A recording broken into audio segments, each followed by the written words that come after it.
Welcome to Taste of Recovery.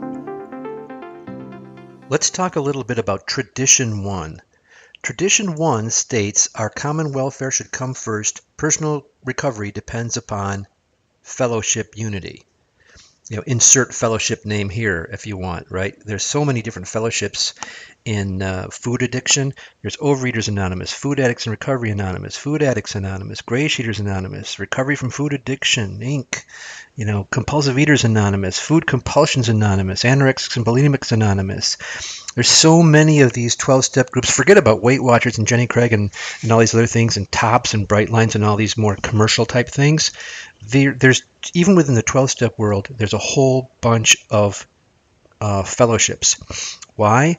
All these fellowships split off in order to create their own administrations. They thought they had the right way to recover, and so they violated Tradition 1 in a lot of cases. They simply created a new group. So they did not believe, and I think most people do not believe, if you go to these fellowships, they do not believe that personal recovery depends on fellowship unity. You can recover in lots of different fellowships. The problem is a lot of people will never find the 12-step fellowships because there is not unity.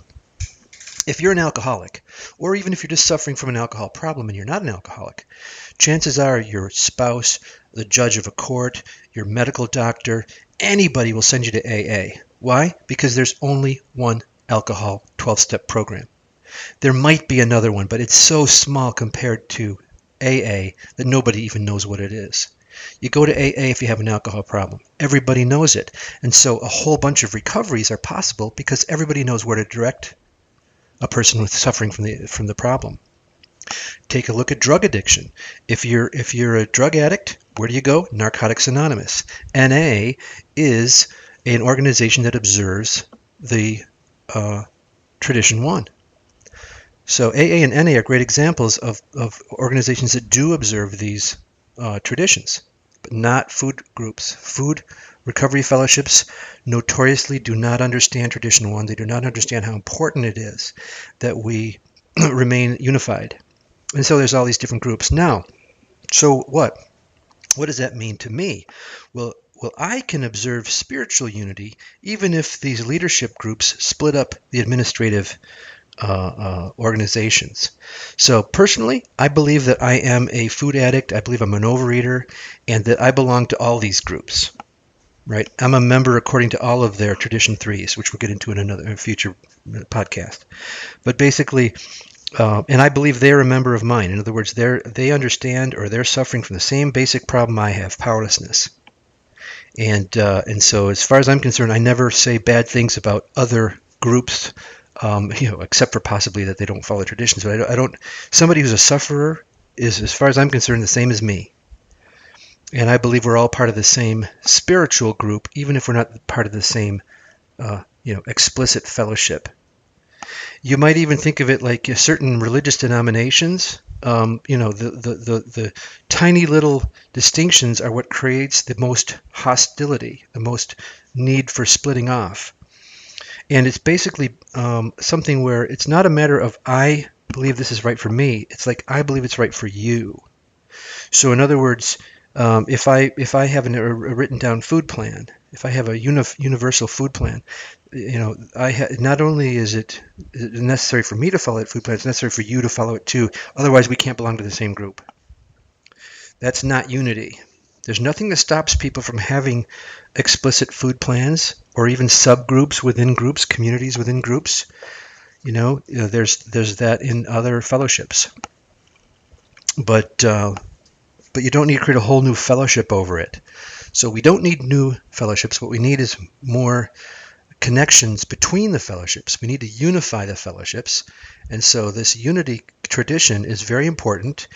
And I suggest that you find community in all of the fellowships. If you're traveling, let's suppose you belong to Overeaters Anonymous, you're traveling and there's no OA meetings in your area, go to an FA meeting, go to an FAA meeting, go to a Gray Sheeters meeting, go to any of these other fellowship meetings. You're still a member, just like anybody else. Don't be dogmatic with respect to the group leadership. if somebody cares that much about how other people behave, then they're not really living a spiritual life. They're living a material life, right? There's nothing spiritual about those human enforced rules. You take a consideration of like baptizing people. Do they do full immersion baptism or do they do just sprinkling water? Well, you can argue all you want about that, but is that really the amount of water used is not a spiritual thing. It's a material thing. It's the amount of water, right? Whether or not you have a sheet of paper that defines how you eat, what food you eat, that's a material world thing. It's not a spiritual thing. So there may well be a right way and a wrong way. I don't know. I'm not an expert. But I can say this, that if you believe in unity, if you believe in tradition one, that our common welfare should come first, that personal recovery depends upon this fellowship unity, then you should probably figure out a way in your own thinking in order to do that unity, to live by that tradition. In my case, the way I live by it is I consider myself a member of all the groups. I try to follow whatever the rules are of any of the groups that I belong to. And I believe I belong to all of them. There are 12-step recovery groups and food, regarding food compulsion, food addiction. If I'm in FA meeting, I'll call myself a food addict. If I'm in OA meeting, I call myself an overeater. But the words aren't so critical. Those are all material things. The spiritual idea is we are in this together and we're sharing the experience of suffering addiction and also of recovery. And we can help each other. We are unified. We are unified in reality, whether or not the people who create these separate groups believe it or not. So that's my take on the tradition one with respect to food related recovery. And when you're just starting out and you're realizing, hey, I've got to do these steps, you're going to be realizing that, hey, I've got to do this with other people, that I can't do it alone. If I could do it alone, I would have already done it alone. So then you start understanding the traditions and you ask yourself, are people really living by these traditions? And you can see, in AA, yes, they are. In NA, yes, they are.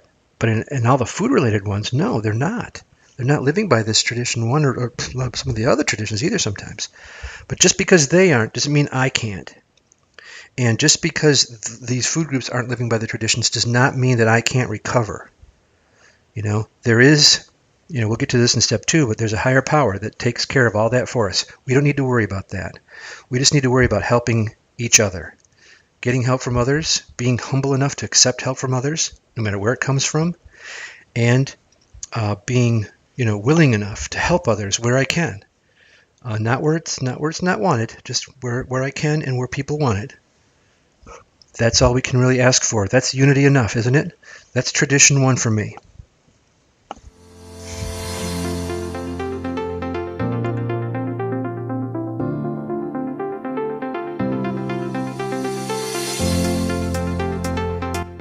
I hope you enjoyed today's Taste of Recovery.